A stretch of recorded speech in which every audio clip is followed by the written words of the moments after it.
Okay, तो काफ़ी सारे बच्चे ज्वाइन हो चुके हैं, तो ठीक है, मैं अपना इंट्रोडक्शन पहले आप लोगों को दे देती हूँ। शायद आप लोग मुझे जानते होंगे, मैं याशिका मित्तल, ठीक है। और इस साल मैंने नीट 2024 में 705 मार्क्स स्कोर किए थे, और मैंने अपनी प्रिपरेशन की जो जर्नी है, ठीक है, मैं आप लोगों के साथ वो शेयर करूँगी, और कैसे लर्न एंड प्रेप में मेरी जर्नी में मुझे बहुत ज़्यादा हेल्प किया, और किस तरह से मेरी जर्नी को स्मूथ बनाया। मैं आपसे अपनी सारी बातें डिस्कस करूँगी। एंड आप लोगों की क्लास थी, मुझे बताया गया अभी, तो आप लोग इस सेशन में ज्वाइन हुए उसके लिए पहले थैंक यू। और डोंट वरी, आप लोगों का टाइम वेस्ट नहीं होगा, ठीक है। आज की क्लास आपकी ज़रूर मिस होगी, but I will make sure कि आपका जो ये टाइम है वो बिल्कुल भी वेस्ट ना हो और बहुत ज़्यादा बेनिफिशियल हो, राइट। तो आप लोगों के कुछ भी क्वेरीज वगैरह रहेंगे तो आप मुझे चैट सेक्शन में डालते रहिएगा, ठीक है। मैं आप लोगों के चैट्स लगातार देख रही हूँ। हाय आदित्य, दोहित, कंचन। ओके, तो आज का सेशन हम अपना स्टार्ट करते हैं, ठीक है। मैं सेशन को कोशिश करूंगी कि आप लोगों की जो नेक्स्ट क्लास है उससे पहले हम अपना सेशन एंड कर देंगे, राइट। और एक चैट सेक्शन में आप लोगों को फॉर्म दिख रहा होगा, गूगल फॉर्म, वो इस सेशन का फीडबैक फॉर्म रहेगा, ठीक है। तो आई रिक्वेस्ट यू ऑल कि आप लोग उस फॉर्म को ज़रूर भरिए। जैसा भी आपका रिव्यू और जो भी आपका एक्सपीरियंस इस सेशन के दौरान रहेगा, ठीक है, आप ऑनेस्टी से अपना जो भी आप लोगों का सजेशन रहेगा वो आप उसमें डाल सकते हैं, ठीक है। तो आप लोगों के जो भी क्वेरीज हैं एक एक करके आप लोग मुझसे बात कर सकते हैं, और अपने बारे में थोड़ा मुझे बताइए कि आप लोग कौन सी क्लासेस से हैं। हेलो श्रुति, कौन सी क्लास से हो आप? सेशन को थोड़ा सा इंटरेक्टिव रखना है, ठीक है।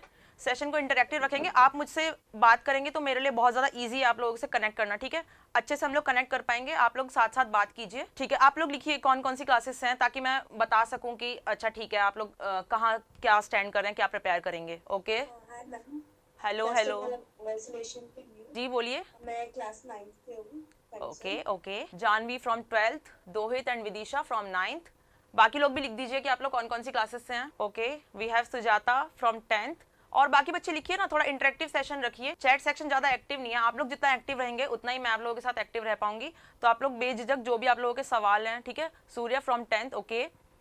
आप लोगों की जो भी क्वेरीज है, जो भी आप लोगों की डाउट्स हैं मन में, वो आप लोग बेझिझक मुझे बोल सकते हैं, और आप लोगों को क्या हेल्प चाहिए वो भी आप मुझे बोल सकते हैं, ठीक है। तो पहले मैं आप लोगों को अपनी स्टोरी बता देती हूँ। तो बेसिकली मैंने पहले मैं दिल्ली रहती थी, ठीक है, और उसके बाद मैंने नीट क्लियर करने के लिए कोटा शिफ्ट किया था, राइट। तो मेरे पेरेंट्स ने भी मेरे साथ कोटा शिफ्ट किया। एंड उसके बाद जब मैंने कोटा शिफ्ट किया था तो कोविड का टाइम आ गया था। इस वजह से मेरी प्रिपरेशन नहीं हो पाई थी, 11th और 12th थोड़ी मेरी डाउन चली गई थी।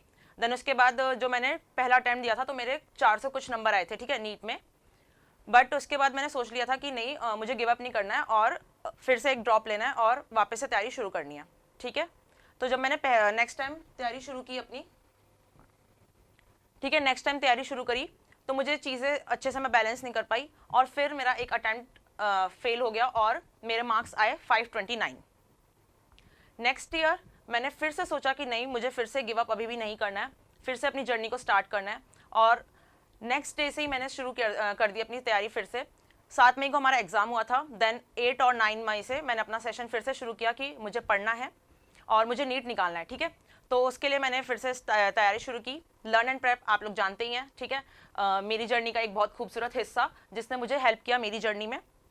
और इस बार मैंने 705 मार्क्स स्कोर किया with all India rank 1253, right. तो ये थी मेरी स्टोरी, और इस स्टोरी में बहुत सारे मेरी जर्नी में बहुत सारे अप्स एंड डाउन्स थे, राइट। हम हर किसी को होता है कि मोटिवेशन कम हो रहा है या पढ़ने में मन नहीं कर रहा है, ठीक है। तो आज मैं आप लोगों के लिए, जो हर किसी बच्चे की प्रॉब्लम्स होती है, हर किसी बच्चे के मन में आता है कि मन नहीं कर रहा पढ़ने का, डिस्ट्रैक्शन ज़्यादा हो रहे हैं, पढ़ाई कैसे करें, क्या गोल सेट करें, ठीक है। ये सारे सवाल आप लोगों के मन में भी आते होंगे। और अभी 9th में हम तो कैसे तैयारी लेके जाएं कि 12th के साथ हमारा पेपर निकल जाए, क्योंकि हर बच्चा चाहता है कि नीट का क्लियर एग्जाम कर दे वो, और 12th के साथ कर दे तो क्या ही बात है, राइट। तो आप लोगों की क्या क्या क्वेरीज रहती होंगी, मैंने सोचा है कुछ कुछ उसके बारे में। पहला मैंने टॉपिक लिया है कि पढ़ाई में मन नहीं लगता, राइट। अगर आप लोगों के क्वेश्चंस खुद से हैं तो प्लीज़ आप लोग चैट सेक्शन में लिखिए, ठीक है। मैं आप लोगों के क्वेश्चंस को पहले प्रेफरेंस देना चाहूँगी। बट मैंने सोचा कि अगर आप लोगों का पढ़ाई में मन नहीं लगता, ठीक है, पढ़ाई में बहुत सारे बच्चों का मन नहीं लगता होगा जो प्रिपेयर कर रहे हैं, ठीक है। उनका तो ऐसा होता है बीच बीच में कि अभी क्लासेस कर ली हैं, कोचिंग की इतनी सारी क्लासेस की है, उसके बाद भी पढ़ना पड़ेगा, कितना पढ़ूँ मैं, है ना। तो मेरे साथ भी होता था। मेरी क्लासेस सुबह होती थी 7 बजे से लगभग 2 बजे तक क्लासेस होती थी मेरी। तो उसके बाद मेरे साथ भी ऐसा होता था कि अब शाम को फिर पढ़ना पड़ेगा, अभी पूरा दिन तो सुबह से निकल गया पढ़ते पढ़ते। ये सब चीज़ें मेरे साथ होती थी, ठीक है। We have Varsha Bhimrao, hello hello, ठीक है, ये सारी चीज़ें मेरे साथ भी होती थी कि पढ़ना पड़ेगा, लेकिन आप लोगों को एक चीज़ समझनी पड़ेगी कि कभी भी आप पढ़ने बैठ रहे हो तो उससे पहले गैप होना चाहिए और आपका माइंड रिलैक्स होना चाहिए। जैसे मैं सुबह कोचिंग करती थी तो फिर शाम को सेल्फ स्टडी के लिए पढ़ने बैठती थी जब, तो उससे पहले मैं अपने माइंड को रिलैक्स करती थी। अब रिलैक्स करने का तरीका सबका अलग अलग है। फ़ोन चलाना रिलैक्स करने का तरीका नहीं होता है फर्स्ट ऑफ ऑल, ठीक है। फ़ोन चलाने से आपका माइंड और ज़्यादा फ्रस्ट्रेटेड होता है। वो उस टाइम आपको लगता है कि हमें अच्छा लग रहा है फ़ोन चला के, बट ऐसा कुछ नहीं होता। रिलैक्स करने का क्या तरीका है, या तो आप सो जाइए थोड़ी देर, ठीक है, और अगर आप सो नहीं रहे हैं तो कुछ ऐसी चीज़ कीजिए जो आपके माइंड को सुकून दे, ठीक है। म्यूज़िक सुन लीजिए, म्यूज़िक सुनना एक ऑप्शन है, ठीक है। अपने मम्मी पापा के साथ बातें कीजिए या सिर्फ बैठे रहिए, ठीक है। बाहर नेचर में देख लीजिए, बैठे रहिए, पर फ़ोन वगैरह नहीं चलाना आप लोगों को, ठीक है। फ़ोन से जितना ज़्यादा बच सकेंगे, फ़ोन देखो आप कभी भी चला सकते हो, पूरे टाइम चला सकते हो, कोई दिक्कत नहीं है, लेकिन जब आप प्रिपरेशन कर रहे हो तो आप ये सोच सकते हो कि एक ऐसा टाइम है जब आपको सबसे थोड़ा आइसोलेटेड रहना चाहिए, ठीक है, इन सारी चीज़ों से। तो पढ़ाई में मन नहीं लगता का पहला ये चीज़ है कि आपको अपने माइंड को थोड़ा सा रिलैक्स करना होगा पढ़ने से पहले। दूसरी चीज़, पढ़ाई में मन लगाने के लिए सबसे बड़ी चीज़ है मोटिवेशन, कि मोटिवेशन किस चीज़ से मिलेगा। तो मोटिवेशन मिलेगा कि हाउ बैडली आप चाहते हैं कि आप डॉक्टर बने या फिर आप इंजीनियर बने, ठीक है। उसके लिए क्या है, आप अपने मम्मी पापा की शक्ल देखिए ज़रा, उनकी आंखों में देखिए कि आपको दिखेगा कि वो कितना ज़्यादा मतलब चाहते हैं कि उनका बच्चा सक्सेसफुल बन जाए, ठीक है। बाहर लोगों को देखिए कि अभी लोग कितना आगे बढ़ चुके हैं और आपको क्या क्या करना है अपनी लाइफ में। ये सारी मोटिवेशन की जो चीज़ें हैं ये आप लिखिए, डेली पढ़िए, या फिर सुबह जब आप उठते हैं सो के तो अपने आप से कहिए कि हमें क्या क्या करना है और हमें क्यों करना है, ठीक है। Your why should be clear, कि आपको कोई भी चीज़ क्यों करनी है। कोई भी चीज़ ऐसे ही नहीं होती, ठीक है। मुझे डॉक्टर बनना है तो मुझे पता है कि मुझे डॉक्टर क्यों बनना है, ऐसे ही आपको पता होना चाहिए। ट्रेंड में है कि सब डॉक्टरी कर रहे हैं तो डॉक्टरी कर लो, ये कोई रीज़न नहीं है, ठीक है। तो आपको पता होना चाहिए कि आपको डॉक्टरी क्यों करनी है। और कभी कभी ऐसा होता है कि हमारा पढ़ाई में मन नहीं लग रहा, तो आप अपने आप को पुश कीजिए थोड़ा सा, ठीक है। कभी कभी होती है कि जो चीज़ें टफ होती है वो आसानी से नहीं मिलती हैं, उसके लिए आपको खुद को पुश करना पड़ेगा कि ठीक है बैठते हैं पढ़ने के लिए। एक चीज़ क्या कर सकते हैं, मैं अपने टाइम पे करती थी अपनी जर्नी में, कि मैं खुद के लिए रिवॉर्ड सेट करती थी कि अगर आज मैंने ये गोल कंप्लीट कर लिया तो मैं खुद को ये रिवार्ड दूंगी। मान लीजिए आपको इंस्टाग्राम चलाना पसंद है, ठीक है, आप खुद पे पहले बैन लगाइए कि मुझे इंस्टाग्राम नहीं चलाना। बट अगर मैं कोई गोल कंप्लीट कर लेती हूँ तो उसके बाद मैं 15 मिनट इंस्टाग्राम चलाऊंगी या 10 मिनट इंस्टाग्राम चलाऊंगी, ठीक है। तो ये आपके दिमाग में एक ऐसे मतलब डोपामिन आपका सीक्रेट होगा कि ठीक है मुझे ये काम करना है उस चीज़ के लिए। तो इस तरह से आप अपना पढ़ाई में मन लगाइए, ठीक है। आप अपनी क्वेरीज डालिए कि आप लोग क्या प्रॉब्लम फेस करते हैं, ठीक है, अपनी जर्नी में, और आप लोग कैसे अपनी तैयारी करते हैं। आप लोग टेस्ट दे रहे हैं, टेस्ट वगैरह होते हैं आप लोगों के, देते हो आप लोग टेस्ट। आप लोग थोड़ा सा चैट सेक्शन को एक्टिव रखिए ताकि मज़ा आएगा, ठीक है। रत्नशील बोल रहे हैं नहीं टेस्ट नहीं होते हैं, आप नहीं देते हैं। Time management, okay okay. Kanchan बोल रहे हैं टाइम मैनेजमेंट कैसे करना है, ठीक है ठीक है। जैसे मुझे पता चला है कि आप लोगों की क्लासेस शाम की होती है ना। कंचन शाम की होती है आपकी क्लासेस, ठीक है, थम्स अप किया आपने, ठीक है। शाम को होती है ना आपकी क्लासेस, तो शाम को देखो आपकी जब क्लासेस हो जाती है तो 4 से 9 आपका क्लासेस का टाइम है, राइट। उसके बाद मत पढ़िए, उसके बाद अगर आपको कुछ करना है तो आप डिनर कीजिए और आपने उस दिन जो पढ़ा है बस उसको रिवाइज कर लीजिए, पेजेस से गो थ्रू हो जाइए आपने जो नोट्स बनाए हैं, ठीक है। बहुत ज़्यादा पढ़ने की उस टाइम ज़रूरत नहीं है, ओके। तो आप अपने नोट्स को बस रिवाइज कर लीजिए, उस टाइम मत पढ़िए। और जब आप नेक्स्ट डे उठेंगे, आपकी नींद बहुत इंपॉर्टेंट है, एक तो कम से कम भी 6 से 7 घंटे ज़रूर सोना है, ठीक है। आप मतलब 7 घंटे तक आराम से सोइए, कोई दिक्कत नहीं है। और मैं ये नहीं बोलूँगी कि मतलब तैयारी के टाइम पे आपको डिस्ट्रैक्शन से दूर रहना है, नींद कम कर देना है, खाना पे ध्यान नहीं देना, ऐसा कुछ नहीं करना है, ठीक है। तो नींद प्रॉपर लेनी है, सुबह उठो, ठीक है, सुबह उठो। और अगर नहीं उठा जाता तो धीरे धीरे आदत बनाओ, क्योंकि अभी आप लोगों के पास टाइम है इस आदत को डेवलप करने का कि आप लोग सुबह उठ सको, ठीक है। तो सुबह उठो, उसके बाद अपनी आदत बनाओ कि सबसे पहले सबसे सिंपल सब्जेक्ट पढ़ोगे आप। सबसे पहले सिंपल सब्जेक्ट क्यों पढ़ना है, वैसे नींद से उठोगे, ठीक है, आधा घंटा अपने आप को फ्रेशन अप किया, उसके बाद अगर टफ सब्जेक्ट लेके बैठोगे तो पक्का नींद आने लग जाएगी। तो पहले क्या करना है, सिंपल सब्जेक्ट जो आपका फेवरेट है, जो आपको लगता है कि ये तो मैं जल्दी जल्दी कर लूँ, तो उसको आपको पहले लेना है, ठीक है। सिंपल सब्जेक्ट लीजिए आप, और उसके बाद क्या करना है, थोड़ा सा ब्रेक लेना है। अब ब्रेक कैसे लेना है, योगा कर लीजिए, मेडिटेशन कर लीजिए, ठीक है। 5 या 10 मिनट करनी है, ऐसा पूरा ये नहीं है कि जिम वर्कआउट में लग जाएंगे हम लोग, ठीक है। 5 या 10 मिनट मेडिटेशन वर्कआउट, थोड़ा सा योगा कीजिए, ठीक है। ऐसी चीज़ें करने से क्या होगा, माइंड रिलैक्स रहेगा और आपको जो नेक्स्ट सब्जेक्ट पढ़ना है उसके लिए आप रेडी हो सकेंगे कि मुझे नेक्स्ट सब्जेक्ट क्या लेना है, ठीक है। उसके बाद नेक्स्ट सब्जेक्ट लीजिए तो आपको टफ लगता है, ठीक है। नेक्स्ट सब्जेक्ट लेना है जो आपको टफ लगता है, कि मान लीजिए आई थिंक सो यहाँ पे बच्चों को फिजिक्स थोड़ा टफ लगता होगा, क्योंकि मैंने अपनी जर्नी के दौरान देखा था कि बायो वाले बच्चों को थोड़ा सा फिजिक्स ठीक है टफ लगता है। तो तो अपने टफ सब्जेक्ट को लीजिए। अब आप टफ सब्जेक्ट को लेने से क्या होगा, आप टफ सब्जेक्ट को कंप्लीट कर लेंगे तो आपको एक खुशी होगी कि चलो मेरा काम हो गया, बहुत बड़ा काम हो गया। मतलब एक टफ सब्जेक्ट को कंप्लीट करने से क्या होता है, हमें लगता है कि आधे से ज़्यादा काम तो मैंने कंप्लीट कर लिया अपना। ये सब करना है।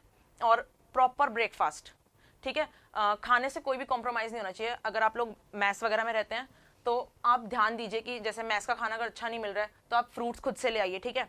और अगर आप घर पे रह रहे हैं तो फिर खाने का प्रॉब्लम आई थिंक सो आप फेस ही नहीं करते होंगे, क्योंकि मम्मी के हाथ का खाना बेस्ट खाना होता है, राइट। तो ये सब चीज़ें करनी है। उसके बाद थोड़ा ब्रेक लीजिए, मम्मी पापा से बातें कीजिए। तो आप लोगों को 4 बजे से पहले पहले क्या करना है, लेट से आप लोग 7 बजे पढ़ने बैठे, 7 से 9 एक सब्जेक्ट कंप्लीट किया, फिर आधे घंटे का ब्रेक लो, अपना योगा करो, मेडिटेशन करो, ठीक है, नहा लो। उसके बाद 9:30 10 बजे तक दूसरा सब्जेक्ट लेके बैठो, जिसे 12 बजे तक कंप्लीट करना है, ठीक है। देन ब्रेकफास्ट वगैरह कर लिया, ठीक है। 12 बजे क्या करना है, थोड़ा सा रिलैक्स करो। अब आधे घंटे 1 घंटे तक कुछ भी मत करो, ठीक है। फिर आपके पास टाइम है कि 1 बजे से फिर से पढ़ने बैठ सकते हो आप। तो अगर आप चाहते तो 1 बजे से 3 बजे तक अपना तीसरा सब्जेक्ट ऐसे कंप्लीट कर सकते हो। अब इनिशियल टाइम है तो क्या करना है, धीरे, अभी अपना इतना ज़्यादा टाइम मत रखो 2-2 घंटे का, ठीक है। आप अगर सब्जेक्ट को 1-1.5 घंटे में कंप्लीट कर सकते हो तो बहुत अच्छी बात है, कर लीजिए। शुरू में मेरी जो सेल्फ स्टडी का टाइमिंग होता था वो 4 से 5 घंटे का होता था, तो मैं 4 से 5 घंटे में अपने तीनों सब्जेक्ट कर लेती थी, ठीक है। तो आप इस तरह से अपने टाइम को देखो, क्योंकि मैं किसी की स्पीड नहीं बता सकती, ठीक है। हो सकता है मैं कोई काम 1 घंटे में कर रही हूँ, आप आधे घंटे में कर लेते हैं, राइट। तो आप अपनी स्पीड के हिसाब से, आपके गोल सेट होने चाहिए, तो आपको उस हिसाब से चलना है, ठीक है। ओके, तो केमिस्ट्री का क्वेश्चन, ऐशीन है ना। केमिस्ट्री टफ लगती है, मुझे भी बहुत लगती थी अपने टाइम पे, बट सरप्राइजिंगली केमिस्ट्री में ही मेरे 180 स्कोर हुआ है। तो टफ कुछ नहीं होता है, ठीक है, कोई बात नहीं। मुझे केमिस्ट्री टफ लगती थी, इसलिए मैं क्या करती थी, जैसे ऑर्गेनिक केमिस्ट्री मुझे सबसे ज़्यादा टफ लगती थी, उसके लिए मैं क्या करती थी कि मैंने पूरी ऑर्गेनिक केमिस्ट्री को 7-8 पेजों में लिख दिया था, सारे चैप्टर्स छोटे छोटे। और ऐसा भी नहीं था, मतलब मुझे ऐसा लगता था कि मैं 0 साइज़ की फ़ोटो कॉपी करवा के ले आई हूँ, ठीक है। तो सारे नोट्स मैंने इतने छोटे छोटे करके 6-7 पेजेस में लिख दिए थे, जो जितना भी इंपॉर्टेंट होता था वो सब मैंने लिख दिया था। तो उसके बाद क्या करती थी, मैं सिर्फ उन्हें रिवाइज करती थी। तो शॉर्ट नोट्स बनाने की आदत आपको डालनी है। अगर आप अभी 9th-10th में हैं, ठीक है, तो इस आदत को धीरे धीरे बिल्डअप कीजिए, ताकि 11th क्लास से आप इस आदत को पूरा अच्छे से एक्सेलरेट कीजिए और डेली शॉर्ट नोट्स बनाइए, क्योंकि शॉर्ट नोट्स लास्ट में जितने बेनिफिशियल होते हैं, मतलब आपको समझ में आएगा लास्ट टाइम पे ये चीज़ें। केमिस्ट्री के फॉर्मूलाज टफ लगते हैं, तो क्या है, सिंपल, दीवारों पे लिख लो, ठीक है। दीवार पे शीट लगाओ, लिख लो उस पर, और आते जाते डेली टारगेट सेट कर लो कि 10 बार पढ़ना ही है उसको, ठीक है। और उसके ऊपर 10-20 क्वेश्चन कर लो, 10-20 क्वेश्चन हर बुक से उठाओ, या फिर अपने टीचर से बोल दो, टीचर्स प्रोवाइड कर देंगे डैम श्योर इजीली उस सब्जेक्ट के ऊपर, और क्या बोलते हैं, उस फॉर्मूले के ऊपर 10-20 क्वेश्चन कर डालो, तो आपको लगेगा कि हाँ ईजी है चीज़ें, ठीक है। पहले सुजाता का क्वेश्चन ले लेते हैं, फिजिक्स के न्यूमेरिकल्स। अगर किसी का क्वेश्चन मिस हो जाए ना तो प्लीज़ आप वापस से चैट में डाल दीजिएगा, ठीक है। तो सुजाता का क्वेश्चन है फिजिक्स के न्यूमेरिकल्स। तो अगर मैं बताऊं तो मेरा फिजिक्स फेवरेट सब्जेक्ट था, बट अगर आप लोगों को फिजिक्स टफ लगता है या फिजिक्स के न्यूमेरिकल्स नहीं बनते हैं, तो बहुत सिंपल तरीका मैं आपको सच बताऊं, नीट में बहुत इजी क्वेश्चन पूछेंगे फिजिक्स के, जो हमारे टेस्ट में आ रहे हैं ना, ठीक है, जो यहाँ के टेस्ट में आ रहे हैं उससे तो एटलीस्ट ईजी होने वाले हैं, क्योंकि ऑब्वियसली लेवल टेस्ट का यहाँ होता है, नीट का यहाँ होता है, ठीक है। फिर हम एंजाइटी में अपने लेवल को यहाँ तक ले आते हैं, तो वो नीट से मैच कर जाए, इसलिए आप लोगों को थोड़ा टफ टेस्ट दिया जाता होगा। इसलिए आपको क्या करना है, बहुत ज़्यादा टेंशन नहीं लेनी है। अगर आपको बहुत डर लग रहा है किसी चैप्टर से, तो पहले PYQ सॉल्व कर लो। अब PYQ होते ही इतने आसान है कि आपका अपने आप कॉन्फिडेंस आ जाएगा कि इतने इजी क्वेश्चन से ये तो बन ही जाएंगे, ठीक है। कॉन्फिडेंस बिल्ड करना है फिजिक्स के क्वेश्चन करने से पहले। जब क्वेश्चन करने बैठो तो ऐसे डर के नहीं बैठ जाना है कि यार अब तो फिजिक्स के क्वेश्चन है और वो तो होने नहीं वाले मेरे से, ठीक है। तो खुद में सेल्फ कॉन्फिडेंस रखना है कि फिजिक्स के क्वेश्चन हो जाएंगे। दूसरी चीज़, जिस न्यूमेरिकल पे क्वेश्चन गलत कर रहे हो उसको क्या करना है, अलग से नोट करना है, ठीक है। अपनी कॉपी के टॉप पे लिख लेना है, ये वाला न्यूमेरिकल मैंने गलत किया था और इस फॉर्मूला बेस पे गलत किया था, ठीक है। हर एक टेस्ट का एनालिसिस आपके पास होना चाहिए, हर एक क्वेश्चन का। कार्तिक का क्वेश्चन, कार्तिक ने तो इतनी बार रिपीट किया क्वेश्चन को, बहुत ज़्यादा ज़रूरत है ना आपको इस क्वेश्चन के आंसर की। अट्रैक्शन बिटवीन अपोजिट जेंडर, हाँ ठीक है, ये क्वेश्चन बहुत लोगों के दिमाग में होगा, पर कार्तिक ने पूछा है, ठीक है, very good. Attraction between opposite gender, देखो हर चीज़ का ना एक समय होता है और हर चीज़ अपने समय पर अच्छी लगती है, ठीक है। अभी आप 9th-10th क्लासेज में हैं, ठीक है, अभी तक मैंने 12th क्लास का शायद एक ही बच्चा देखा है यहाँ पे, ठीक है। आप लोग 9th-10th क्लासेज में हैं और लगभग आप लोग 15 या 16 साल के हैं, ठीक है। तो जिससे भी अट्रैक्शन हो रहा है ब्लॉक कर दीजिए, क्योंकि सामने से ब्लॉक होने से अच्छा है कि खुद ही ब्लॉक कर दो, ठीक है, ब्लॉक तो होना ही है, कुछ नहीं होने वाला, कुछ नहीं होता, ये सब बकवास होता है। जिसके पास सक्सेस होती है, ठीक है, और जो अपना काम सही समय पे कर रहा है ना, जो जिस चीज़ का टाइम है, उसी की इज्जत है और उसी को रिस्पेक्ट मिल रही है, ठीक है। ये सब चीज़ें बकवास है, कुछ नहीं बोलने वाला। आपको कोई और अगले दिन पसंद आ जाना है और उनको कोई और पसंद आ जाना है, ठीक है। तो अट्रैक्शन बिटवीन अपोजिट जेंडर जो भी है उसको आप कट ऑफ कर दीजिए, ठीक है। देखो, अगर सही होगा तो 4 साल बाद मिलोगे तब भी वो वहीं रहने वाला है, ठीक है। और अगर गलत होगा ना तो 4 दिन भी नहीं टिकना। तो जिस चीज़ का जब टाइम आएगा तब सारी चीज़ें हो जाएंगी और अच्छी हो जाएंगी। कॉलेज में जाके ये सब खूब मजे करना, ठीक है। क्या बोलते हैं, वहाँ पे बहुत अच्छे अच्छे लोग मिलेंगे और क्या बोलते हैं, हमेशा ज़िंदगी भर साथ रहने वाले भी मिलेंगे। अभी यहाँ पे क्या है, कोचिंग में आज आप मान लो क्लियर नहीं किया आपने नीट, और सामने वाला नीट क्लियर करके चल जाएगा, ठीक है। वो अपने मस्त कॉलेज में मजे उड़ाएगा और लोगों से मिलके 2 दिन भी याद नहीं रखने वाला कोई आपको, ठीक है। कार्तिक, थोड़ा समझ जाओ, कोई कुछ नहीं पढ़ा है इन चीजों में, ठीक है, कोई नहीं याद रखने वाला। और क्वेश्चंस पूछो। कंचन, आपका क्वेश्चन रिपीट करो ना। स्कूल होता है, क्या पूछ रहे हो आप? अच्छा, आप पूछ रहे हो कि स्कूल होता है तो सेल्फ स्टडी का मैनेज कैसे करना है, ठीक है, ठीक है। तो कोई बात नहीं ना, आप जब आपकी क्लासेस शाम को लर्न एंड प्रेप पे चल रही हैं तो आप उन चीज़ों पे इतना ज़्यादा मतलब फोकस रहिए। देखिए, क्लास में मेरी सेल्फ स्टडी का टाइम कम क्यों था, 4 घंटे में मैं क्यों कर लेती थी 3 सब्जेक्ट? उसका मेन कारण था, मेन रीज़न ये था कि मैं क्लास में इतना ज़्यादा फोकस रखती थी खुद को कि मुझे घर पे कम मेहनत करनी पड़े।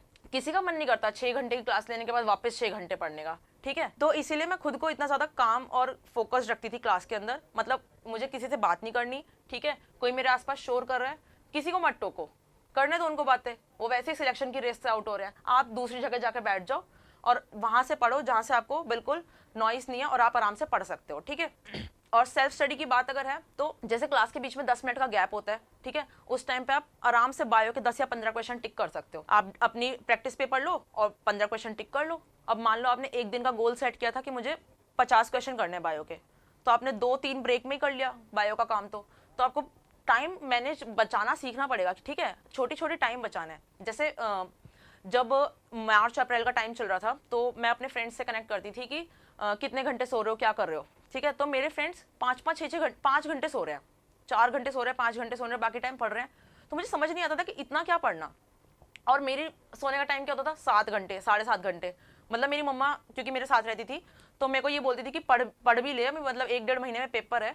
लेकिन क्या होता है ना कि हम जैसे अभी पढ़ के उठे, 10 मिनट किसी चीज़ में वेस्ट कर दिए, उसके बाद खाना खाने गए, तो उस चीज़ 10 मिनट को क्यों वेस्ट करना है आपको? उस 10 मिनट में उसको सोने में ऐड कीजिए आप, क्योंकि नींद इतनी इंपॉर्टेंट है ना। अगर आप 7-7.5 घंटे सोएंगे तो आपका माइंड इतना रिलैक्स रहने वाला है कि आपको पढ़ने में मज़ा भी आएगा।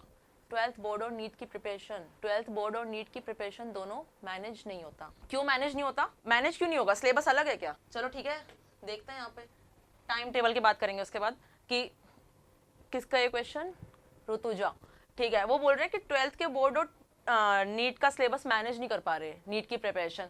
पर मैनेज ही क्यों करना है आपको? कोई दिक्कत ही नहीं है आपको, आप अपने बोर्ड्स पे ध्यान दीजिए। अगर आपको थ्योरी कंप्लीटली अच्छे से लिखनी आती है तो उन थ्योरी में से ही कोई एक वर्ड मिसिंग होगा और आपको उसको नीट के पेपर में टिक करना है 4 ऑप्शन में से। तो आप ये नहीं कर पाएंगे क्या? ऐसे कैसे हो सकता है? जब हमारा सिलेबस सेम है तो चीज़ें मैनेज करना और भी ज़्यादा आसान है। अगर सिलेबस डिफरेंट होता ना तो सच में वो चीज़ डिफिकल्ट हो जाती है कि आप नीट की प्रिपरेशन कैसे करोगे और बोर्ड साथ में कैसे दोगे। इसीलिए तो आपको 1-1.5 महीने का टाइम मिलेगा ना बोर्ड्स के बाद, ताकि आप सारी चीज़ें रिवाइज कर सको। हाल ही में आप बोर्ड्स दोगे तो आपको 12th तो वैसे ही पूरा आता होगा। अगर आप फोकस से सारी चीज़ें करोगे तो ये चीज़ इतनी टफ नहीं है कि मैनेज नहीं कर पाएंगे, क्योंकि सिलेबस सेम है। तो आप अपने आप को थोड़ा पॉजिटिव सिग्नल दीजिए कि सिलेबस सेम है, चाहे मैं 12th के लिए पढ़ूँ चाहे मैं नीट के लिए पढ़ूँ, बात तो एक ही है ना। बुक, ठीक है, बुक वाला क्वेश्चन मुझसे बहुत लोगों ने पूछा था पहले भी, तो मैं बुक के लिए बताती हूँ कि मैंने कोई एक्स्ट्रा बुक फॉलो नहीं की। मतलब रियली जब मैं लोगों को बताती तो थोड़ा सा सरप्राइजिंग हो जाती है बात कि मैंने कोई भी एक्स्ट्रा बुक फॉलो नहीं की थी। मैंने प्रैक्टिस पेपर और मॉड्यूल अपने कोचिंग के किए थे बस। पर लेकिन ये बात थी कि मुझे फिर अपने मॉड्यूल जो था और जो मेरा प्रैक्टिस पेपर था उससे आप कभी भी क्वेश्चन पूछ लो और मतलब कहीं पे भी पूछ लो, मुझे उसका सॉल्यूशन आता होगा। अगर आपको कोई जैसे मेरे साथ क्या होता था कि एक्सरसाइज 1 सॉल्व कर रही हूँ मैं और लाइक 20 क्वेश्चन में से 5 क्वेश्चन नहीं आए, तो आपने उनको सर्कल किया होगा। फिर आप अपने टीचर से पूछोगे, ठीक है, डाउट्स पूछना बहुत ज़रूरी है, डाउट्स पे भी बात करेंगे अपन, ठीक है। फिर आप अपने टीचर से पूछोगे, अब टीचर्स क्या करेंगे, बता देंगे। आपने क्या किया, उस क्वेश्चन को टिक कर लिया और आगे बढ़ गए। ये तरीका बहुत गलत है। इस तरीके से आप लोगों को याद ही नहीं रहेगा। आपको क्या करना है, उस क्वेश्चन को सर्कल रखना है। 2 दिन बाद उसी दिन नहीं, 2 दिन बाद उस क्वेश्चन को वापस से अपनी कॉपी पे सॉल्व करोगे और तब अगर उसका आंसर निकाल सकते हो तो हम कह सकते हैं कि हाँ ठीक है, अब आपको एक क्वेश्चन आ सकता है और उसको टिक कीजिए। फिर नेक्स्ट जब आपका टेस्ट होता है ना, तो अपने मॉड्यूल के क्वेश्चंस को देखिए कि सारे टिक है या नहीं है, ठीक है। और जिनको सर्कल किया था उनको वापस से एक बार करके देख लीजिए। तैयारी इतनी अच्छी हो जाएगी, आपको करने की और जरूरत नहीं पड़ेगी चीज़ें, क्योंकि आपको बाकी चीज़ें पहले से आती हैं। जो गलत कर रहे थे उसकी आपने रिवीजन कर ली टेस्ट से पहले, तो चीज़ें फिर गलत ही क्यों होंगी। और ऐसा तो कुछ है नहीं कि अलग सा कुछ पूछ लेंगे टेस्ट में, ठीक है। जो पढ़ाया जा रहा है वही पूछने हैं। How to build confidence. Confidence build करना है ना, तो ऐसा सोच लो कि ऑल इंडिया रैंक 1 तुम्हारी आई है, ठीक है। कंचन, मान लो आपकी ऑल इंडिया रैंक 1 आई है, अब कैसा कॉन्फिडेंस है आपके अंदर। तो अपने आप को डेली ऐसा पॉजिटिव सोच, मतलब ठीक है, सुबह उठो और सोचो बैठ के 5 मिनट की ऑल इंडिया रैंक मेरी आएगी। इस बात का डिप्रेशन नहीं ले लेना कि ऑल इंडिया रैंक मेरे को लेके आनी है, नहीं, ऐसा कुछ नहीं होता, ठीक है। जिसकी रैंक 10 आती है वो भी उतना ही इंटेलिजेंट है, उसने भी उतनी मेहनत की थी। ऑल इंडिया रैंक आपको मान लीजिए आपकी 1 आई है, ठीक है, या आप ऐसा मान लीजिए कि इस टेस्ट में कोचिंग में मेरे सबसे ज़्यादा मार्क्स आए हैं, ठीक है, ये बात मान लीजिए, तो कॉन्फिडेंस क्यों नहीं आएगा। कॉन्फिडेंस तो आएगा। दूसरा कॉन्फिडेंस कैसा आता है, मान लो क्लास में आपका आंसर आ गया, ठीक है, उसको ज़रूर बोलना है आंसर को। मान लो आप फिजिक्स की क्लास ले रहे हो, आंसर आ गया आपका, ज़रूर बोलना है, भले वो गलत हो जाए। मेरे तो बहुत गलत होते थे, और मेरे 2-3 टेस्ट के बाद जैसे सर को दिख रहा था कि ठीक है सही नंबर आ रहे हैं, उसके बाद जब क्वेश्चन गलत होता था तो सर डांटते थे मुझे पूरी क्लास में कि गलत कैसे हो रहा है, इतना सिंपल क्वेश्चन नहीं आता तुम्हें।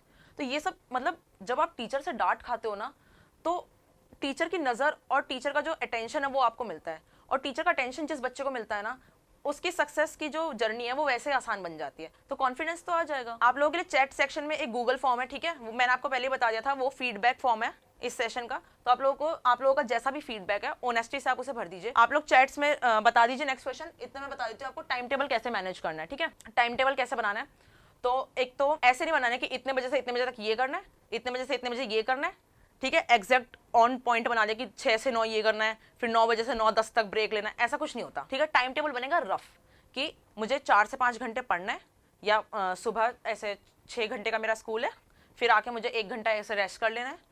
तो वो ऐसा चलेगा कि 2 बज गए तो 2:05 2:10 तक वो चीज़ हो गई, या फिर 1:55 तक वो चीज़ हो गई। इस तरह से टाइम टेबल को बिल्ड करना है। दूसरा, अगर आप सच में चाहते हैं कि आपको ये पेपर क्रैक करना है, ठीक है, तो आपको 25 लाख बच्चों से अलग बनना पड़ेगा, क्योंकि अगर आप वही चीज़ें करेंगे जो 25 लाख बच्चे कर रहे हैं तो फिर क्या डिफरेंस है, फिर तो आप उनमें ही रह जाओगे।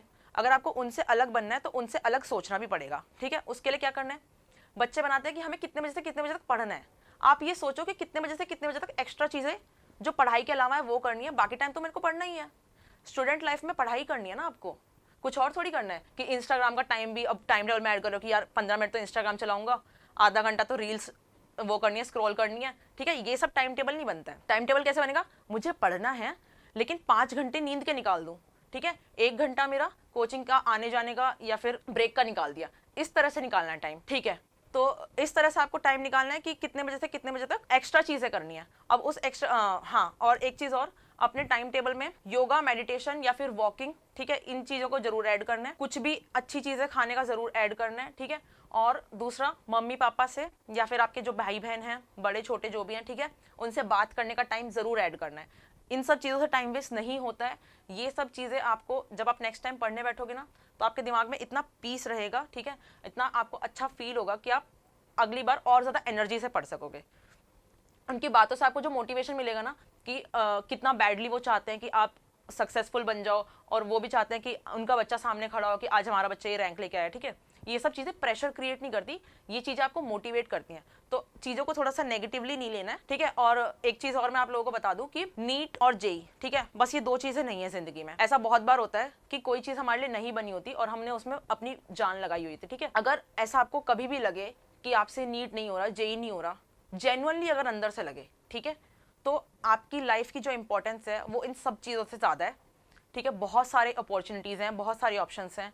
आज हम कितने देखते हैं, कितने लोग बिजनेसमैन हैं, ठीक है, मतलब कितने लोग ऐसे हैं जिन्होंने सिर्फ 12th की है या जिन्होंने पढ़ाई भी नहीं की है, पर कितने कितने बड़े बड़े एम्पायर खड़े किए हैं, ठीक है।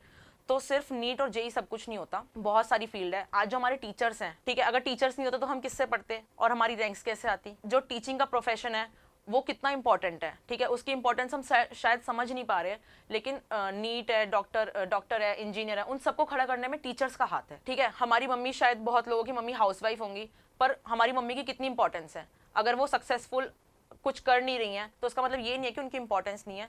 तो इसीलिए आप एक चीज़ समझ लीजिए कि आपकी लाइफ की इंपॉर्टेंस हर चीज़ से ज़्यादा है, ठीक है। आपकी अपने आप को जो प्रायोरिटी देनी है वो सबसे ज़्यादा है, ठीक है। इस पूरे जर्नी में आप लोगों को रहना है आइसोलेटेड, पर खुद से आइसोलेटेड नहीं रहना, ठीक है। आइसोलेटेड रहना आपको डिस्ट्रैक्शन से, वो लोगों से जो आपको अनसक्सेसफुल देखना चाहते हैं, ठीक है। आपको सक्सेसफुल होना है, आपको सक्सेसफुल होने के लिए अपनी जिंदगी को दांव पे नहीं लगाना है। और आप लोगों की जो भी क्वेरीज है बताइए। इतने नेक्स्ट स्लाइड देख लेते हैं। डिस्ट्रैक्शन से कैसे बचें। डिस्ट्रैक्शन वाली बात तो वैसे कार्तिक ने पूछ ली थी, है ना, वो सबसे बड़ा डिस्ट्रैक्शन है इस टाइम का। पर और भी डिस्ट्रैक्शन होते हैं, जैसे सोशल मीडिया बहुत बड़ा डिस्ट्रैक्शन है। तो जब मैं तैयारी कर रही थी तो मुझे ऐसा लगता था कि डिस्ट्रैक्शन से कैसे बचेगा, बेस्ट आंसर क्या है कि डिस्ट्रैक्शन तो अच्छी चीज़ है। ऐसे कितने सारे बच्चे हो गए आप सोचिए जो डिस्ट्रैक्शंस की वजह से पीछे रह जाते हैं। तो आपके पास अपॉर्चुनिटी है ना, उस चीज़ को ग्रैब कर लीजिए और आगे आ जाइए। डिस्ट्रैक्शन आपके लिए नहीं है, आप पहले अपने दिमाग में बिठाइए कि डिस्ट्रैक्शन मेरे लिए नहीं है। डिस्ट्रैक्शन तो उनके लिए है जिनको मेरे से पीछे रहना है, जो पढ़ना चाहता है, जो आगे बढ़ना चाहता है, उनके लिए डिस्ट्रैक्शन कोई चीज़ नहीं होती, ठीक है। आप ये सोचिए कि किसी बच्चे के 650 नंबर आने वाले थे, लेकिन डिस्ट्रैक्शन की वजह से उसके 580 आ गए, तो वो तो निकल गया ना उस रेस से। तो आपका मौका ये आगे आने का। डिस्ट्रैक्शन उन लोगों के लिए जो आपसे पीछे हैं, आप डिस्ट्रैक्ट मत होइए। दूसरा, मैं क्या करती थी, क्योंकि मैं भी इंस्टाग्राम चलाती थी, ठीक है, ऑनेस्टली, तो मेरे साथ ऐसा होता था कि मैंने सोच के रखा हुआ था कि चलो ठीक है, अब ये वाला ब्रेक है या फिर इस ब्रेक के बाद मुझे पढ़ना नहीं है, तो 10 मिनट मैंने इंस्टाग्राम चला लिया, 15 मिनट इंस्टाग्राम चला लिया। मैं भी कोई आइडल स्टूडेंट नहीं थी, ठीक है। प्रैक्टिकलिटी जो होती है वो बहुत अलग है कि मेरे से भी हो जाती थी गलतियां। मैंने किसी दिन इंस्टाग्राम ज़्यादा चला लिया तो मैं खुद को पनिशमेंट देती थी कि मैंने हफ्ते के लिए या फिर 2 हफ्ते के लिए 15 दिन के लिए इंस्टाग्राम ही अनइंस्टॉल कर दिया। तो खुद के साथ ऑनेस्टी बहुत ज़्यादा ज़रूरी है, ठीक है। खुद को पनिश करो अगर आप गलती करते हो। अब पनिशमेंट, ठीक है, लीनियंट रखना, ऐसी मत रख लेना कि खुद को हार्म करना है, ऐसा कुछ नहीं करना है। क्या करना है आपको, दिमाग की एक्सरसाइज हो वैसा कुछ करना है। जैसे अब क्योंकि एक दिन की गलती कि मैंने 10 मिनट एक्स्ट्रा इंस्टाग्राम चला लिया, तो मैं अपने आप को 1 हफ्ते का वो दे रही हूँ पनिशमेंट कि मैं इंस्टाग्राम 1 हफ्ते तक नहीं चलाऊंगी। इस तरह की पनिशमेंट आप अपने लिए रखो, ठीक है। या फिर अपने लिए रिवॉर्ड रखो कि मैंने 1 हफ्ते इंस्टाग्राम नहीं चलाया, तो ठीक है आज मैं 20 मिनट इंस्टाग्राम चलाऊंगी, ठीक है। या फिर आज मैं 20 मिनट यूट्यूब चलाऊंगी, ठीक है, दोस्तों से बातें करूंगी।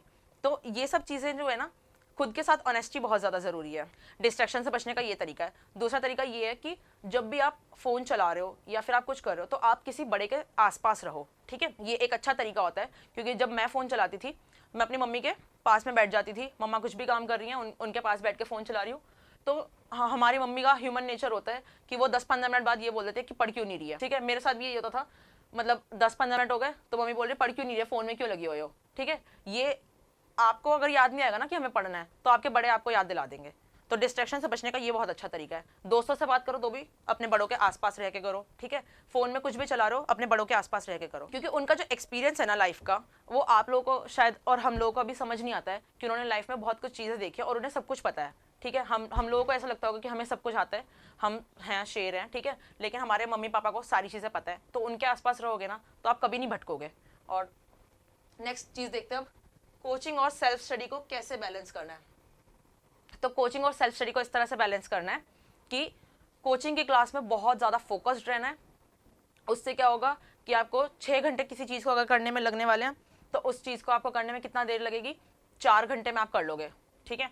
मेरे साथ ये चीज़ होती थी कि क्लास में जैसे टाइम मिला, मान लो मेरे साथ तो ऐसा होता था कि सर ने नोट्स लिखे और सर ने टाइम दिया कि इसे अपनी नोटबुक में नोट कीजिए, तो मैं बहुत जल्दी बहुत स्पीड में नोट करती थी। और इसके बाद क्या होता था, बाकी लोग नोट कर रहे हैं, 5 मिनट का टाइम है, 5 मिनट में केमिस्ट्री के 4 क्वेश्चन कर लिए, ठीक है।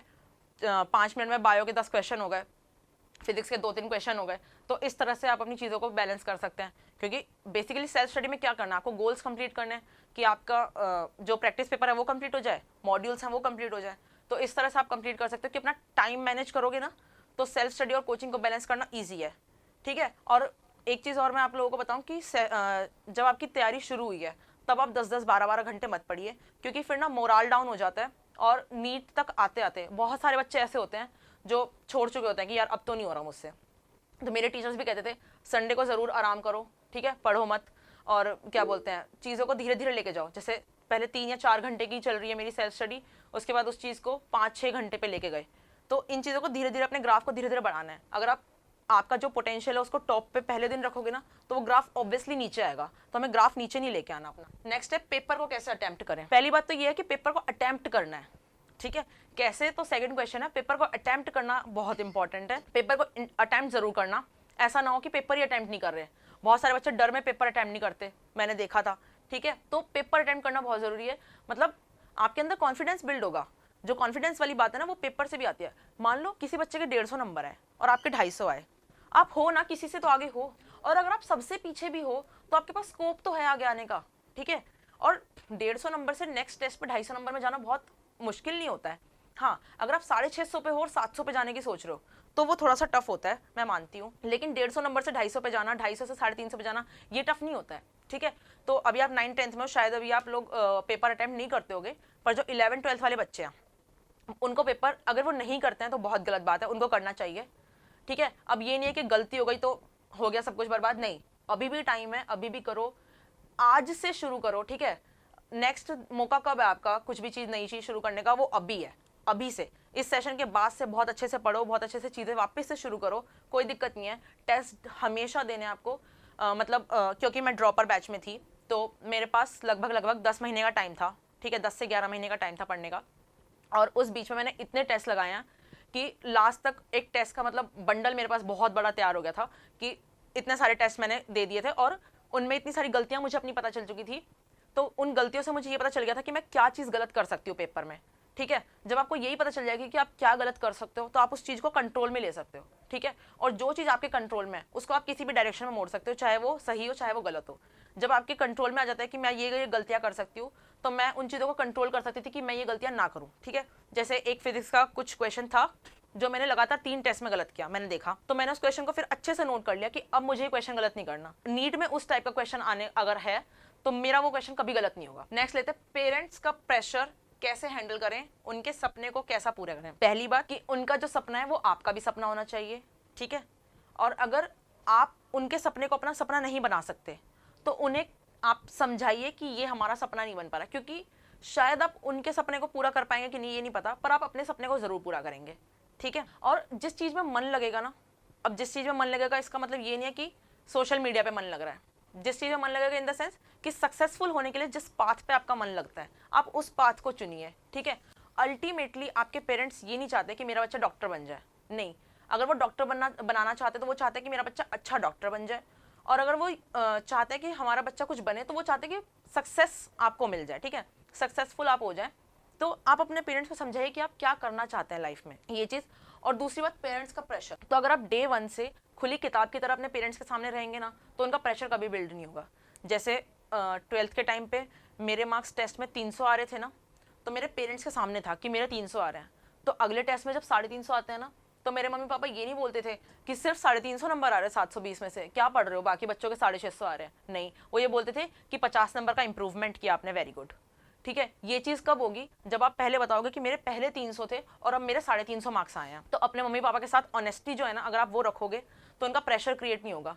वो प्रेशर नहीं डालते हैं, वो आपको सही रास्ते पे रखना चाहते हैं। जैसे अगर वो प्रेशर डाल रहे हैं कि पढ़ लो, तो वो ये नहीं है कि आपको जबरदस्ती पढ़वा रहे हैं, वो ये नहीं चाहते, वो ये चाहते हैं कि आप पढ़ के, क्योंकि आज का जो जनरेशन है, ठीक है, और आज का जो माहौल है, जो दुनिया है, सक्सेसफुल हुए बिना आपको कोई वजूद नहीं है, ठीक है।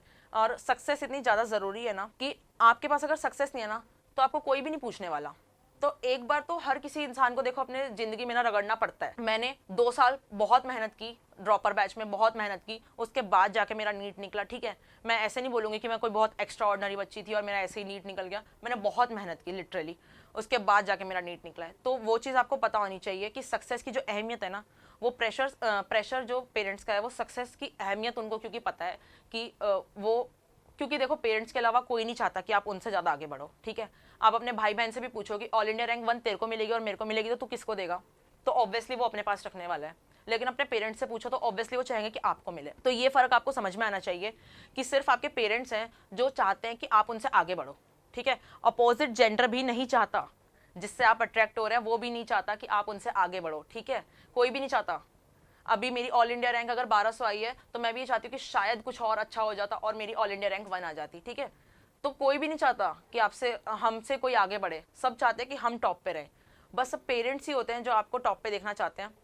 तो ये चीज़ आपको समझ में आनी चाहिए कि पेरेंट्स प्रेशर क्रिएट नहीं करते, और अगर किसी के पेरेंट्स को नहीं चीज़ें समझ में आ रही है तो आपका फ़र्ज़ बनता है कि आप पेरेंट्स को अपनी चीज़ें समझाएं कि मम्मी पापी ये चीज़ ऐसे होती है, ठीक है, ये चीज़ इस तरह से होती है, और धीरे धीरे टाइम के साथ ही इम्प्रूवमेंट आएगा। पर उसके लिए आपको मेहनत तो करनी पड़ेगी ना इम्प्रूवमेंट के लिए, तभी तो आपके मम्मी पापा खुश होंगे। अब आप 300 के बाद 250 ले आओगे तो मम्मी पापा कैसे खुश होंगे? फिर से एक क्वेश्चन है कि नीट की प्रिपरेशन और स्कूल को कैसे मैनेज करें। मैं वही अगेन बता रही हूँ कि नीट की प्रिपरेशन और स्कूल का सिलेबस अलग नहीं है। जो आप कोचिंग में पढ़ रहे हो, जो आप स्कूल में पढ़ रहे हो, वही आपसे पेपर में पूछने वाले हैं। अगर आप स्कूल में मान लीजिए यूनिट एंड डायमेंशन पढ़ रहे हो, क्या उसका क्वेश्चन नहीं आएगा नीट में? डेफिनेटली आएगा ना। और 2023 में तो 4 क्वेश्चन आए थे यूनिट एंड डायमेंशन से, तो क्या उसका वेटेज नहीं है, क्या उसकी वैल्यू नहीं है? तो हाँ, मेरे जो समझ में आता है कि स्कूल के साथ सेल्फ स्टडी मैनेज करना बहुत मुश्किल हो जाता है अगर आप कोचिंग भी ले रहे हो, क्योंकि 3 चीज़ें नहीं हो सकती। तो आप, मैं इसीलिए बता रही हूँ कि जैसे स्कूल चल रहा है, स्कूल में रिसेस का टाइम है, ज़रूरी है क्या खेलना आपको? ठीक है, खेलने के लिए अलग टाइम बना लो, चलो उस टाइम खेल भी लिए, तो जब बाकी बच्चे बातें कर रहे हैं, क्लास में बाकी बच्चे नोट कर रहे हैं, आप फटाफट नोट करके अपने क्वेश्चंस कीजिए। ठीक है, कोई टॉपिक आपको लगता है, मान लीजिए ब्लड सर्कुलेशन आपका वीक है टॉपिक, एक बार उसके एनसीईआरटी पढ़ लीजिए फटाफट से। तो ये चीज़ें, यही तो करना होता है सेल्फ स्टडी में। हमें क्या करना होता है? क्वेश्चंस लगाने हैं, जो टॉपिक वीक है उन्हें देखना है, ये सब चीज़ें तो करनी है ना। तो ये सब चीज़ें आप बीच बीच में कीजिए ना। खाना खा रहे हो, मान लो मम्मी कह रही है अभी 10 मिनट लगेगा खाना बनने में, एक बार एक टॉपिक रिवाइज कर लो, तो ये क्या सेल्फ स्टडी में नहीं आएगा? तो प्रिपरेशन ऐसे नहीं होती है कि 1 घंटा बैठ गए और हमसे अब कोई बोलेगा नहीं और हम प्रिपेयर कर रहे हैं। आप बीच बीच में प्रिपेयर कर सकते हो, चीज़ों को मैनेज करना सीखना पड़ेगा। ठीक है, कंपटीशन वाले दौर में भीड़ से अलग कैसे दिखें, इसके लिए मैं बता रही थी आपको कि गवर्नमेंट सीट्स वैसे भी बहुत कम है, ठीक है, और हर कोई गवर्नमेंट सीट लेना चाहता है। जब 25 लाख बच्चों का टेस्ट है और आप टॉप 25,000 में आना चाहते हो, तो आपको ऑब्वियसली भीड़ से अलग बनना है। और भीड़ से अलग बनने का क्या तरीका है? भीड़ से अलग सोचना। हर कोई मतलब ऐसे करता है कि मुझे बायो अच्छी लगती है, फिर केमिस्ट्री, फिर फिजिक्स, तो फिजिक्स को सबसे ज़्यादा कम टाइम दे रहे हैं, फिजिक्स में पढ़ने में मन नहीं लगता। आप रिवर्स करो, जब 24-25 लाख बच्चे ऐसे कर रहे हैं, 24 लाख बच्चे ऐसे कर रहे हैं, तो आप ऐसे करो ना, नहीं मुझे फिजिक्स टफ लगती है, मैं फिजिक्स को स्ट्रॉन्ग बनाऊंगा, क्योंकि फिजिक्स में बहुत बच्चे बहुत कम नंबर लेके आते हैं, तो मैं फिजिक्स को इतना स्ट्रॉन्ग कर लूंगा कि मेरे फिजिक्स में एकदम फुल नंबर आएंगे। ठीक है, ये भी तो सोच सकते हो ना आप। जब आप इस तरह से सोचोगे तभी तो आप अलग बनोगे। स्ट्रेटेजी क्या रखें? कुछ स्ट्रेटेजी नहीं रखनी, एक ही स्ट्रेटेजी है कि ऑनेस्टी से पढ़ना है।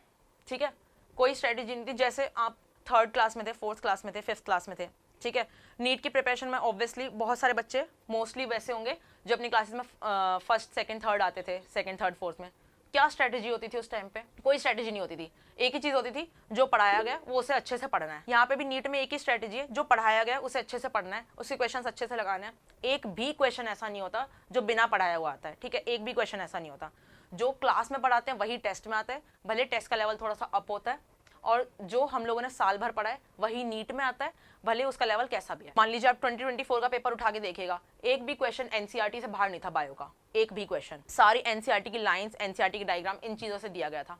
और एक चीज़ मैं इंपॉर्टेंटली आपको बता दूं कि फिजिक्स की एनसीईआरटी आप स्किप कर सकते हैं। ठीक है, हो सकता है कोई बच्चा पढ़ रहा हो, अगर उसको सूट करता है तो ठीक है, लेकिन आपको टाइम मैनेज करना, फिजिक्स की एनसीईआरटी बिल्कुल स्किप कीजिए। मैंने की थी, ठीक है, क्योंकि फिजिक्स की एनसीईआरटी से जो भी क्वेश्चन आएगा वो ऐसा आएगा जो आपके क्लास में टीचर जब आपको थ्योरी समझा रहे होते हैं ना किसी चैप्टर की स्टार्टिंग में, उनसे बन जाएंगे वो क्वेश्चंस। अब उसके लिए क्या करना है आपको? वो थ्योरी फोकसली सुननी है। ठीक है, अगर वो थ्योरी आपने अच्छे से सुनी होगी, समझा होगा कॉन्सेप्ट को, तो आप उस क्वेश्चन को कर लोगे। एक क्वेश्चन आने वाला है थ्योरी से, वो ऐसे बन जाएगा जैसा आपके टीचर्स ने आपको पढ़ाया है। ठीक है, और केमिस्ट्री और बायो की एनसीईआरटी जरूर पढ़नी है। बहुत सारे बच्चे केमिस्ट्री की एनसीईआरटी स्किप करते हैं। ठीक है, वो गलती नहीं करनी आप लोगों को। मैंने फर्स्ट ड्रॉप में गलती की थी, इसलिए मैं आप लोगों को सजेस्ट कर रही हूँ कि वो गलती आप लोग मत कीजिएगा। आप लोगों को वो चीज़ पूरी तरह से ध्यान देनी है कि बायो की एनसीईआरटी कम से कम भी 6 से 7 बार, ठीक है, 6 से 7 बार आपकी हो जानी चाहिए। और फिर केमिस्ट्री की जो एनसीईआरटी है वो एटलीस्ट 2 बार, एटलीस्ट बोल रही हूँ 2 बार, और अगर 3 बार पढ़ लो तो बहुत अच्छी बात है। एटलीस्ट 2 बार आपको पढ़नी ही है केमिस्ट्री की एनसीईआरटी, क्योंकि इनऑर्गेनिक के क्वेश्चन, ठीक है, इनऑर्गेनिक के जो क्वेश्चन होते हैं वो डायरेक्ट एनसीईआरटी बेस आएंगे, और इतने इजी होंगे ना कि ऑप्शन देख के आपको समझ में आ जाएगा कि ये मैंने पढ़ा था, और बहुत इजीली आप उसको कर पाओगे। ठीक है, क्वेश्चन को। हाँ, फिजिकल की एनसीईआरटी अगर आप चाहो तो स्किप कर सकते हो। ठीक है, फिजिकल की एनसीईआरटी स्किप कर देना। ये सब बातें शायद 9th-10th वाले कनेक्ट नहीं कर पा रहे होंगे, तो 9th-10th वालों का क्या है, अभी आप अपनी पढ़ाई पे पूरा फोकस कीजिए, जैसा 2nd, 3rd, 4th, 5th class तक करते आए हो। ठीक है, 8th क्लास तक जैसे किया है पूरा फोकस कीजिए, लेकिन 11th क्लास के लिए आपको एनसीईआरटी पे बहुत ज़्यादा ध्यान देना है। ठीक है, फोकस कंसंट्रेट कैसे करें? कंसंट्रेट करने के लिए अगेन मैं आप लोगों को, जैसे एक तो योगा, ठीक है, योगा की एक पॉइंट, एक योगा मैं करती थी कि एक डॉट बनाया और उसको लगभग 2 या 3 मिनट तक देखते रहो, तो शुरू शुरू में आपका सर चकराता है, ठीक है, वो आपका कंसंट्रेशन बढ़ाता है। दूसरा कि आप अपने छोटे छोटे गोल सेट करो और उनको ध्यान से पढ़ो, ये चीज़ आपका कंसंट्रेशन बढ़ाएगा, ठीक है। और अपना माहौल, ठीक है, एनवायरनमेंट बहुत ज़रूरी है, डल जगह पे बैठ के नहीं पढ़ना, ठीक है। अगर हो सकता है तो अपने आसपास ब्राइट और मतलब लाइट लाइट कलर्स का यूज़ करो, ठीक है। जैसे ग्रीन कलर जो होता है ना, मुझे ऐसा लगता था कि बहुत ज़्यादा मतलब अच्छा लगता है कि ग्रीन कलर अगर सामने है चारों तरफ तो मैं अच्छे से पढ़ पाती हूँ, ठीक है। तो इस चीज़ का ध्यान रखना है कि ऐसा नहीं है कि पूरा काला काला सब कुछ हो रखा है, अंधेरे में बैठ के पढ़ रहे हो, इन चीज़ों में फोकस नहीं होता। आपका कंसंट्रेशन बनेगा जब आप अंदर से खुश हो और अंदर से शांत हो, ठीक है। उसके लिए क्या है, वाइट कलर आपके आसपास रखिए, येलो कलर, ग्रीन कलर अपने आसपास रखिए, ताकि आपका कंसंट्रेशन बढ़ेगा। और 1-2 एक्सरसाइज अगर आप कर सकते हैं, ठीक है, तो उन चीज़ों से आपका कंसंट्रेशन बढ़ता है। जैसे योगा में बहुत सारी चीज़ें होती है जिससे आप कंसंट्रेशन बढ़ा सकते हो, ये चीज़ें कर सकते हो। रामबाण स्ट्रेटजी, रामबाण स्ट्रेटजी मेरी थी टीचर से डांट। मेरी बेस्ट मतलब सबसे अच्छी चीज़ क्या होती थी, टीचर से बहुत डांट खाओ और उसके बाद जो स्ट्रेटजी बनती है, जो दिमाग चलता है, वो अलग ही लेवल का चलता है। मतलब मेरे को तो इतनी इतनी डांट पड़ी है कि क्लास में मतलब ऐसा हो जाता था कि अब रोने वाली हूँ मैं, इतनी डांट भी पड़ती थी। लेकिन मेरे को एक चीज़ पता होती थी कि क्यों वो 150-200 बच्चों को नहीं बोल रहे और मुझे बोल रहे हैं, क्योंकि आई एम वर्थ, ठीक है, मैं उस चीज़ के काबिल हूँ कि टीचर मेरे पे अपना 2 या 3 मिनट वेस्ट करे। क्योंकि इतने सारे बच्चे हैं, टीचर को क्या ज़रूरत है आपके ऊपर इतना ध्यान देने की, आपको डांटने की। वो इतना भी बोल सकते हैं बेटा पढ़ाई पे ध्यान दो और चले जाएंगे ना, पर मुझे डांटते थे कि पढ़ क्यों नहीं रहे हो, ठीक है। क्यों डांटेंगे वो, क्योंकि उनको पता है कि आप में वो काबिलियत है और शायद आप थोड़ा बहुत डिस्ट्रैक्ट हो रहे हो या अपनी जो लाइन है उससे इधर उधर हो रहे हो, तो आपको वो अपनी लाइन पे ले आएंगे, राइट। और उसके बाद ऐसा हो जाता था कि अब तो बहुत अच्छे से पढ़ना है, टीचर से डांट खा ली, उसके बाद अगले टेस्ट में अपने आप 20 नंबर इंक्रीज हो जाते थे, क्योंकि वो डांट का असर इतना होता था कि अब पढ़ना अच्छे से, ध्यान रखना है। स्टेट बोर्ड और एनसीईआरटी कैसे मैनेज करें, तो टॉपिक्स थोड़ी अलग हो सकते हैं, ठीक है, मैं मानती हूँ कि ठीक है स्टेट बोर्ड वाले बच्चों को थोड़ा सा लगता होगा, लेकिन आप ऐसे नहीं कर सकते कि आपने कोई चैप्टर पढ़ लिया, ठीक है, टॉपिक्स पता चल गए, अब उसको आप अगर एनसीईआरटी से पढ़ लोगे, उसकी एक रीडिंग अगर आपने एनसीईआरटी से लगा ली, तो टॉपिक्स तो सेम है ना, टॉपिक्स सेम है, बस एनसीईआरटी की लैंग्वेज थोड़ी अलग है, थोड़े बहुत टॉपिक्स इधर उधर होंगे, उस चीज़ को आपको मैनेज करना है। तो आप वो कैसे कर सकते हो, जैसे मान लो कि आपकी हॉलीडेज चल रही हैं, ठीक है, उसमें मैनेज कर लो। 9th-10th में तो वैसे भी इतना वर्कलोड नहीं है, 11th में आके ऐसा लगता है कि एक बार की गलत आ गए हम लोग साइंस में, लेकिन ऐसा तो नहीं है कि 9th-10th में बहुत ज़्यादा है। तो 9th-10th में एक बार ऐसा कर सकते हो कि एनसीईआरटी पढ़ ली अपनी, और क्या बोलते हैं स्टेट बोर्ड है या फिर एनसीईआरटी में अच्छा, अगर आप एनसीईआरटी का कोई मान लीजिए पैराग्राफ है और अपने टीचर को बोलेंगे कि मुझे ये समझा दो, क्या आपको मना कर देंगे? कभी भी मना नहीं करेंगे ना। तो जब कोचिंग में सेम चीज़ पढ़ाई जा रही है, कोचिंग में तो आपका एनसीईआरटी पढ़ा रहे हैं ना, कोचिंग में तो स्टेट बोर्ड की किताबें नहीं पढ़ा रहे, सारे बच्चे नीट का प्रिपेयर कर रहे हैं यहाँ पे, है ना मैम, 12th के लिए। हाँ, तो 12th के लिए मैं बता रही हूँ कि कोचिंग में आपको एनसीईआरटी पढ़ा रहे हैं ना, तो उस चीज़ को बहुत इतना अच्छे से पढ़ना है। हमारे पास कोई ऐसा क्राइटेरिया तो है नहीं कि बोर्ड्स में इतने मार्क्स लेके आने हैं और तभी आप नीट क्लियर कर सकते हो, ठीक है। बोर्ड्स में लिया हो अपने 50-60%, अगर आपसे बहुत ज़्यादा मैनेज नहीं हो रहा तो आपका अल्टीमेट गोल क्या है, नीट क्लियर करना है ना, अल्टीमेट गोल। और अगर आप नीट के क्वेश्चंस को, एनसीईआरटी को अच्छे से फॉलो कर लोगे ना, तो आपको ऐसा नहीं है कि स्टेट बोर्ड वाली पढ़ाई समझ नहीं आएगी। पढ़ाई का क्या है ना, आपको पहले रटना नहीं है, आपको पढ़ाई को समझना है। स्कूल में पढ़ो, बहुत अच्छे से पढ़ो अपनी किताबें, उसके बाद उन क्या बोलते हैं किताबों को, ठीक है, एक बार आओ घर पे और चीज़ें रिवाइज कर लो, ठीक है, संडे को उन चीज़ों को फिर रिवाइज कर लो। 2 बार रिवाइज करने के बाद अब आप, आई नो कि आप लोग ऐसे तो हो कि 2 बार रिवाइज कर लोगे तो वो चीज़ें आपके दिमाग में रहेंगी, राइट। और आप जो आपको कोचिंग में पढ़ा रहे हैं वो आपको पूरा नीट बेस पढ़ा रहे हैं।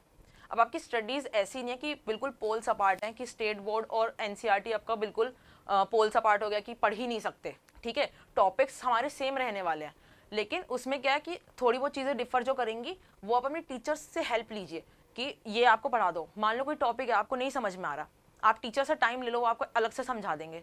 इन चीज़ों से क्या होगा, आपका एक तो टाइम बचेगा क्योंकि आप उसमें 1 घंटा बर्बाद करोगे, और टीचर आपको 15-20 मिनट में वो पूरा टॉपिक अच्छे से पढ़ा देंगे, क्योंकि टीचर्स हमेशा हमारे लिए अवेलेबल रहते हैं ना, पढ़ाने के लिए, समझाने के लिए, डाउट काउंटर्स पे। तो ये चीज़ें तो करो ना, टीचर से जुड़े रहोगे। देखो मेरी जर्नी में क्या था, मुझे पता था कि इसके बाद मैं ड्रॉप नहीं लेना चाहती, ठीक है, मुझे ये पता था कि मुझे क्लियर करना है, नो डाउट, पर मेरे को ये था कि अब मेरा ये लास्ट ड्रॉप होना चाहिए, ठीक है। और उसके लिए एक ही चीज़ थी, मुझे क्या था कि कोई भी छोटी सी छोटी बात, कुछ भी बात होती थी, अकेडमिक्स, नॉन अकेडमिक्स, कोई भी बात होती थी, कोई डिस्ट्रैक्शन हो रहा है या कुछ प्रॉब्लम और हो रही है, घर में कोई प्रॉब्लम हो रही है, मैं सब कुछ टीचर को बता देती थी। क्योंकि टीचर्स एक तो हमारे फ्रेंड्स, इस टाइम पे ऐसे फ्रेंड्स हैं, मतलब इस जर्नी का दौरान अगर सबसे अच्छे फ्रेंड्स कोई हो सकता है तो वो टीचर्स हो सकते हैं। उनसे क्वेश्चन डिस्कस करो, उनसे नॉन अकेडमिक प्रॉब्लम्स डिस्कस करो, ठीक है, वो सॉल्यूशन भी अच्छा बताते हैं और वो मजाक भी नहीं बनाते आपका, और आपकी बातें ऐसा भी नहीं है कि 4 लोगों में बैठ के बता रहे हैं, ठीक है। वो आपको जेन्युइन आपको बताएंगे कि क्या आप क्या करो कि आपको सॉल्यूशन मिल जाए किसी चीज़ का, ठीक है। How to study chemistry, chemistry के 3 पार्ट हैं। इनऑर्गेनिक को कैसे स्टडी करना है, क्लास में जो पढ़ा है नोट्स रिवाइज करने हैं, एनसीईआरटी पढ़नी है, और बहुत ज़्यादा क्वेश्चन इनऑर्गेनिक के करने की जरूरत नहीं है। इनऑर्गेनिक का करना है तो 3 बार एनसीईआरटी पढ़ लो, पूरी जर्नी में 3 बार एनसीईआरटी पढ़नी है। कम से कम एक चैप्टर के 200 क्वेश्चन लगा लो, बस, इसके अलावा कुछ नहीं करना। 200 क्वेश्चन लगा लिए। सेकंड फिजिकल में न्यूमेरिकल पार्ट है। तो देखो, अगर आपकी बायो अच्छी है तो आपकी इनऑर्गेनिक अच्छी हो जाएगी, ठीक है। अगर आपकी फिजिक्स अच्छी है तो आपकी फिजिकल केमिस्ट्री अच्छी हो जाएगी। तो केमिस्ट्री किसी की पूरी बर्बाद नहीं हो सकती, क्योंकि तीनों सब्जेक्ट थोड़ी बर्बाद हो सकते हैं। कोई एक सब्जेक्ट तो पॉजिटिव होगा ना आपका, कोई एक सब्जेक्ट स्ट्रॉन्ग होगा। फिजिक्स स्ट्रॉन्ग है तो फिजिकल स्ट्रॉन्ग हो गई, और बायो स्ट्रॉन्ग है तो इनऑर्गेनिक स्ट्रॉन्ग हो गई, और बची ऑर्गेनिक तो वैसे ही रटते हैं। मतलब मैंने जितना लोगों को देखा है तो मैंने देखा कि उनकी ऑर्गेनिक फेवरेट होती है, भले मुझे बहुत बुरी लगती थी। पर ऑर्गेनिक में क्या करना है, आउट ऑफ एनसीईआरटी नहीं पढ़ना। मेरे फर्स्ट ड्रॉप में मेरे से ये गलती हो गई थी कि मैं सारी रिएक्शंस पढ़े जाती थी, ठीक है। लेकिन सेकंड ड्रॉप में जब मैं थी तो मेरे को टीचर ने बहुत अच्छे से समझाया कि जब आना ही नहीं है पेपर में तो क्यों पढ़ना है ना। आना ही नहीं है पेपर में तो क्यों पढ़ना है, पढ़ो वो जो क्वेश्चन आने वाला है। देखो, अगर आपको 180 क्वेश्चंस पता चल जाए आपके पेपर में क्या आने वाले हैं, तो आप उसके अलावा कुछ पढ़ोगे क्या। तो जब आपको पता है कि इन रिएक्शन से बाहर कुछ भी नहीं आएगा, तो आप उन रिएक्शंस को क्यों पढ़ रहे हो। एनसीईआरटी में बहुत कम रिएक्शंस हैं, ठीक है, और सारी रिएक्शन एक साथ नहीं पढ़नी। कुछ लोगों का तरीका ऐसा होता है कि वो ऑर्गेनिक केमिस्ट्री पूरा टॉपिक बनाते हैं और सारी रिएक्शन एक साथ पढ़ लेते हैं। तो मुझे नहीं लगता कि वो बेनिफिशियल होता है। मुझे ऐसा लगता है कि चैप्टर वाइज आप पढ़िए। चैप्टर वाइज पढ़ेंगे तो आपसे गलती होगी तो आपको पता चलेगा कि आप कौन से चैप्टर में वीक है, ठीक है। आपसे गलती होगी तो आपको पता चलेगा कि कौन से चैप्टर में आप वीक है, और उस हिसाब से आप, ठीक है, देखिए, ठीक है। ये वाली स्लाइड्स हमारी खत्म हो गई हैं, और 6 बज गए ना, आप लोगों की क्लासेस भी हैं, राइट। तो I think and I hope कि आप लोगों के लिए ये सेशन थोड़ा सा बेनिफिशियल रहा होगा, और आपकी जर्नी में थोड़ा कुछ तो हेल्प करेगा और कुछ तो एड ऑन करेगा। और ऐसे इंटरेक्टिव सेशंस अगर आप लोगों को अच्छे लगेंगे तो हम लोग और लेके आएंगे, राइट। और जो गूगल फॉर्म आप लोगों के चैट्स में हम लोगों ने, ठीक है, बार अपलोड किया है, वो प्लीज़ आप लोग भरिए कि आप लोगों को कैसा सेशन लगा ये, और जो भी आपका रिव्यू है। और पढ़ते रहिए, ठीक है, पढ़ते रहिए, खुश रहिए, पहले खुश रहिए फिर पढ़ते रहिए, और अपने मम्मी पापा को भी खुश रखिए, ठीक है। All the best and I wish you success. आप सभी लोगों को सक्सेस मिले, सब लोग रैंकर्स बनो, सब लोग ड्रीम कॉलेज में पहुंचो, और अगर कोई ना भी बने तो वो अपनी लाइफ में वैसे भी बहुत कुछ अच्छा करे, ठीक है। सिर्फ नीट और डॉक्टरी करनी नहीं है, बाकी बहुत चीज़ें हैं लाइफ में, तो बहुत अच्छी चीज़ें करना। Okay, bye.